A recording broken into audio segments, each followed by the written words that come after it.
আমি আজকে আপনাদের একটি বিদ্যা দিব। এই বিদ্যাটা যদি আপনি কাজে লাগান, যে কোনো মেয়ে সহজে আপনাকে সহবাস করতে দেবে। তো এই গোপন বিদ্যাগুলো বা এই গোপন জিনিসগুলো শেখানো যায় না। এগুলো বিদ্যা যদি দেয় আপনাদেরকে, তাহলে সবাই এক এক করে কাজে লাগাবে। এগুলো বিদ্যা কোনো মিস নাই। আপনি যে মেয়ের উপরে অ্যাপ্লাই করবেন, সে মেয়ে সহজে সহবাস করবে। আমার পরীক্ষিত জিনিস, গুপ্ত বিদ্যা। এগুলো বিদ্যা যদি আপনাদেরকে দেই, হ্যাঁ, কারণ দুনিয়া উল্টাপাল্টা হয়ে যাবে। পরীক্ষিত জিনিস দিব আপনাদেরকে। যা জিনিস দিব, আপনি কাজ করলে মনে বুঝতে পারবেন যে হ্যাঁ, আমি এই কাজের রেজাল্ট ঠিক মতো পেয়েছি, আর এরকমই আমার কাছে লাগে। সহজ বিদ্যা দেব, সহজ মন্ত্র দেব। কোনো কিচ্ছু করতে হবে না, শুধু আপনি মন্ত্রটি আপনি এখানে যেরকম আমি এক হাতে দেখাতে পারছি না, এরকম এই জায়গায় লিখবেন। ঠিক আছে? এই কপসার ভিতরে লিখবেন। লেখার পরে আপনি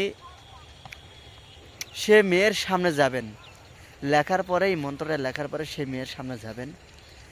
যাওয়ার পরে আপনাকে শুধু একবার দেখবে সেই মেয়ে, শুধুই একবার দেখবে সেই মেয়েটা, আপনাকে সহবাস করতে দেবে। যেখানে যাবেন সেখানে যাবেন, ঘুরতে যাবেন, কিছু করতে যাবেন, যদি আপনার মোবাইল নাম্বার পাইলো, তাহলে আপনাকে ফোন করেই ছাড়বে।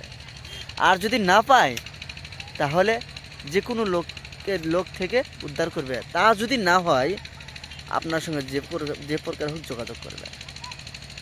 আমি আপনাদেরকে এতটুকু চ্যালেঞ্জ নিয়ে আপনাদেরকে বিদ্যা দিলাম। আপনি করে দেখুন না, 100% কাজ করবে। অতি সহজে যে কোনো মেয়ে সহবাস করবে, অতি সহজে। আমার বিদ্যাটি কাজে লাগালে যে কোনো মেয়েকে সহবাসে আনা চ্যালেঞ্জ। 100% পরীক্ষিত বিদ্যা, আলাদা সিদ্ধি করা লাগে না। গুপ্ত বিদ্যা, এগুলো মন্ত্র কেউ জানে না, শুধু আমিই জানি। আমার ওস্তাদ আমাকে দিয়েছে, আমি মাইং থেকে এনেছি, আমার ওস্তাদ মাইং থেকে এনেছে। হ্যাঁ, তার জন্যই আমি আপনাকে দিতে পারলাম।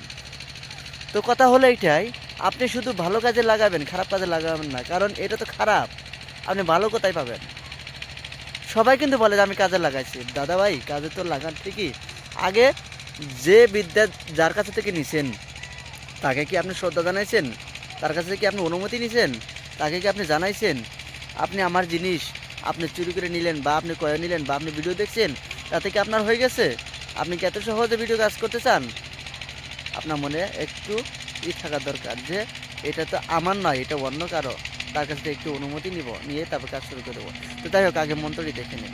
স্ক্রিনে আপনি যে মন্ত্র দেখতে পারলেন, আপনি স্ক্রিনে যে মন্ত্র দেখতে পারেন, এই মন্ত্রখানা খুব সুন্দর করে স্ক্রিনশট করে তুলে নেওয়ার পরে আপনি মুখস্থ করে নেবেন।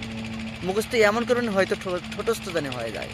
মুখস্থ হওয়ার পরে তারা আপনি লাল কালি দিয়া, দেখবেন লাল জেল পেন পাওয়া যায়, সেই লাল জেল পেন দিয়ে আপনি এইরকম মাঝখানে লিখবেন। এই যে ডানা থেকে নিয়ে এ পর্যন্ত, এটা কি হলো, এটা মাঝখানে আপনি লিখবেন।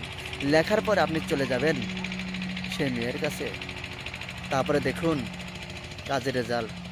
আপনি ওখান থেকে ঘুরে এসে আমাকে কাজের রেজাল্ট দিতে পারবেন যে হ্যাঁ দাদা, আপনার ভিডিও দেখে আমি কাজ করছি, অবশ্যই কাজের রেজাল্ট পেয়েছি। তবে আমার কথার অনুযায়ী হিসাবে আপনার কাজ করতে হবে, তা নইলে কখনো হবে না। চ্যালেঞ্জ একদম। কারণ এইসব জিনিস ইউটিউবে দেওয়া মুশকিল হয়, তবু আপনাদেরকে কিছু দিয়ে দিলাম, আপনারা করে থাকুন। যদি অনুমতি নেওয়া, কোনো গুরুর কাছে অনুমতি নেওয়া আছে, তাহলে করতে পারবেন। আর যদি অনুমতি না নেওয়া থাকে, তাহলে আপনি আমার কাছ থেকে অনুমতি নিয়ে তারপর কাজ শুরু করে দেবেন। আর যাই হোক, যারা এখনও পর্যন্ত আমার গুরু দীক্ষার ডায়েরি আর চণ্ডালা হার, রাজমণি আংটি, এইসব যদি আপনি না নিয়ে আসেন, আপনারা নিন। আপনাদেরকে আমি বারবার বলছি, আপনি এই হাত মানে হারাবেন না, এই সহজের হাত হারাবেন না। যদি হারিয়ে যান, আপনি তো এই লাইনে আছেন, তাই না? এই লাইনে জিনিস হারিয়ে গেলে আর কখনো কোনো জায়গায় খুঁজে পাবেন না। আপনাদেরকে আমি অবশ্যই ভিডিও করে দেখাই দেব আমার সেই ডায়েরিতে কী কী ধরনের বিদ্যা আছে, কী কী ধরনের যন্ত্র আছে, কী কী ধরনের মন্ত্র আছে, আমি আপনাদেরকে সহজে দিয়ে দেব। আপনি যদি সেই ডায়েরিটা নিয়ে নেন, যে কোনো জিনিস আপনার হাতের মুঠোর ভিতরে, যে কোনো লোক আপনার হাতের মুঠোর ভিতরে, যে কোনো লোক, যে কোনো মানুষ, যে কোনো কাজ সব সহজ হয়ে যাবে আপনার। আমি এতটুকু আপনাদেরকে গ্যারান্টি দিয়ে দিলাম, কারণ আমার ডায়েরিতে অতি পরীক্ষিত জিনিস আছে। আপনাদেরকে সেজন্য দেখাতে পারছি না, অনেক দিন ধরে বলছি আপনাদেরকে আমি সেই ডায়েরি জিনিস দেখাতে পারছি না, এই জন্যই সেগুলো গোপনীয় জিনিস, তার জন্য আমি দেখাতে পারছি না। আপনার যদি মনে চায় তাহলে আপনি নিন, মনে চাইবে না আপনি নেবেন না, কারণ আপনি পরে পস্তাবেন। এখন মনে চাইছে না তাই না, আপনি পরে পস্তাবেন, দেখতে পারবেন আপনি। তো ভালো থাকবেন, সুস্থ থাকবেন, ধন্যবাদ।